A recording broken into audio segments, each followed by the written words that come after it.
một ní ha cái thai nhom phơi nhom hay chop chất khăng một ô này cứ bọc cặp bị á miền bả lại cái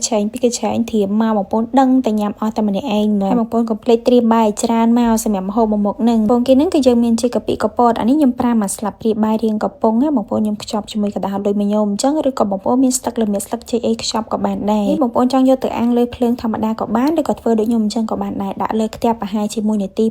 nó bị chặn đôi khnia hái vô một bọc tâm so cho mùi mặt thẻ bàn máy chăm đã trọc bột nhon cho mùi khnia mà một bốn đã chơi nhám trọc cả đây đã một bốn pro ấy nhom đang ngày này ở chơi nhám bát tá đã cho mùi tờ anh ấy nhám ta cứ trời chia sẻ hè mà một bốn hay chụp giật đã cặp pi cho mùi khnia mất bọc nhom ở cho chia sập ở hái là bỏ đã sầm khán cứ trời kho xem nhom cái nhom pra trời kho lì á một bốn trời kho này cái miền pi ru chiết hal pen po cho mùi nâng ru chiết pen po xem trời kho lì sạch trời này tốn chẳng phơi lỏ ta trời kho miền ru chiết đất ngay khăn chuối chỉประเภท ត្រី mackerel ឬក៏ ត្រី sardine 100%មាន vitamin D1 B13 calcium ជាតិដែកមាន protein ខ្ពស់ជំនួយសាច់ដុំនិងការលូតលាស់សម្រាប់ម្ហូបមួយមុខហ្នឹងគឺខ្ញុំប្រើត្រីខលីលីរសជាតិប៉េងប៉ោះចំនួន2កំប៉ុងដំបូងហ្នឹងយើងយកតែសាច់ត្រីទៅណាបងប្អូនដាក់បុកជាមួយនឹងកាពិគ្រឿងក្រៅរបស់យើងឲ្យម៉ត់សិនចាំយើងចាក់ទឹកត្រីខចូលគ្រឿងវិញយើងប្រើចេញទៅជាមួយនឹងស្ករប្រហែលជាកន្លះស្លាបព្រាបាយបន្ទាប់មកច្បាយក្រូចឆ្មាចូលមកបងប្អូនសម្រាប់មុខនេះគឺប្រើក្រូចឆ្មារាងច្រើនតិចព្រោះអីកាពិវារាងដិតដែរគ្រឿងក្រៅចូលទាំងអស់ហើយកូរច្បល់ឲ្យចូលជាសព្វល្អមកបងប្អូនហើយយើងភ្លក់មើលមកណាសម្រាប់រសជាតិគឺយកឲ្យរាងដិតបានឆ្ងាញ់បងប្អូនដិតកាពិហើយរាងជូរបន្តិចមកចុងក្រោយគេគឺម្ទេសអាចសាត់តាបងប្អូនដាក់ចូលមកញ៉ាំជាមួយគ្នាទៅគឺ